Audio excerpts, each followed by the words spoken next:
Okay, I think this, well, nope, there still are a few others that are in different states of paint, but I'm back. This is another of the Wild West buildings that I'm going to be taking to Adepticon. These two are actually the same building, just two different build options for it. The one on the left-hand side of the screen is the basic bunkhouse. This one I did as one piece, no interior. There's an actual dormer that goes on top. That was an option that I put on it. This is kind of a nice solid building. So that would be, or excuse me, did I say right? I meant left, sorry. Would be this one with the orange roof.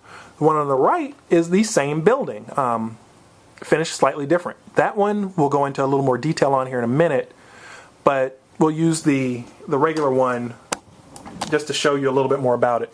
So I'm going to move this out of the way and bring this one forward and try not to knock over my other figs. So this is the building, same basic shape. This one is, again, one is going to Adepticon. What I did for this one is I just used a gray colored stain on it to make the wood look a little bit more weathered. Wanted something a little bit older. It's a pretty neat design, sure classic log cabin. I did little bump outs to give a little more detail to the edges, so you have the stacked logs set up on it. Turned out really nice. Just gives you a nice, simple design. The roof for this one is, again, optional, and I can see where I needed to glue that a little bit better, but that's okay. What this is just some cardstock that I went through and cut to create shingles on, did a little paint. Probably are going to offer these unpainted as an option, because these were done out of cardstock, and I did them on the laser just because it was faster. Cutting out all these little notches is kind of a pain in the butt, and by doing them on the laser, it gave me an option to do something to turn them out really, really quickly. So I'll probably start offering those with the buildings. If you looked at the RJ's Gaming Hall one, I did the roof on that one the same way, both the front one with the individual ones and the rear one where they're scalloped. I did those on the laser. Cutting the scalloped ones I know would be a pain in the butt to do by hand. So being able to do those on the laser and possibly offering those for people is going to be pretty cool. This building hasn't really been weathered. I just ran out of time. Otherwise, I would have done some weathering on the roof. But it's a nice, simple kit. Again, fully open, nothing spectacular. You know, same setup as all the others. But for those of you that wanted something a little more, did another version of the building, and we'll aim this down. Okay, and we'll put one of the models in front of it so you can get an idea of the scale. And again, it's scaled the same, so same door sizes as all the others. This one, again, same door frame, same everything, little nubs all the way around. But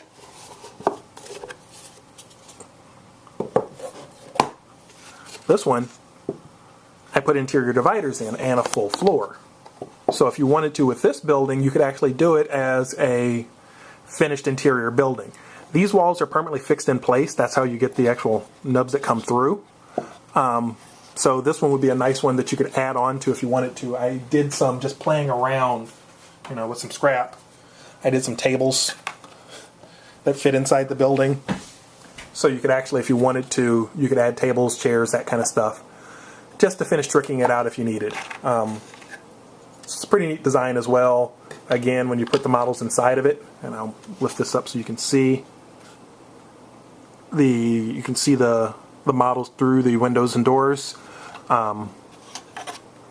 And it's also compatible with those stand-up doors that I did. So if you wanted to, you could do doors that are stand-up. This one is showing just the first level of it.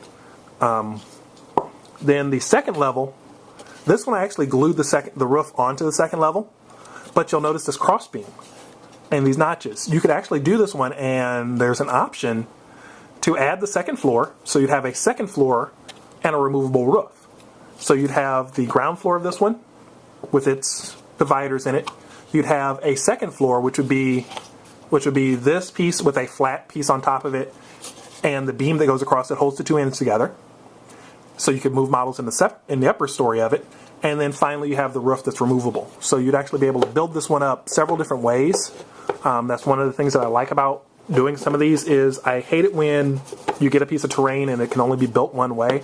So I try and include as many options as I can in them, so that even if you have 3 or 4 of the same building, they're not the same building. You get options to customize them and make each building their own. But so that would be that kit.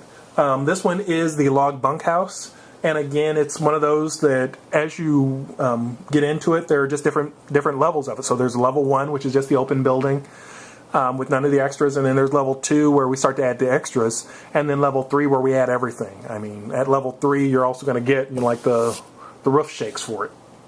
So you'll have everything you need to take the building to this level, do the interior, the whole 9.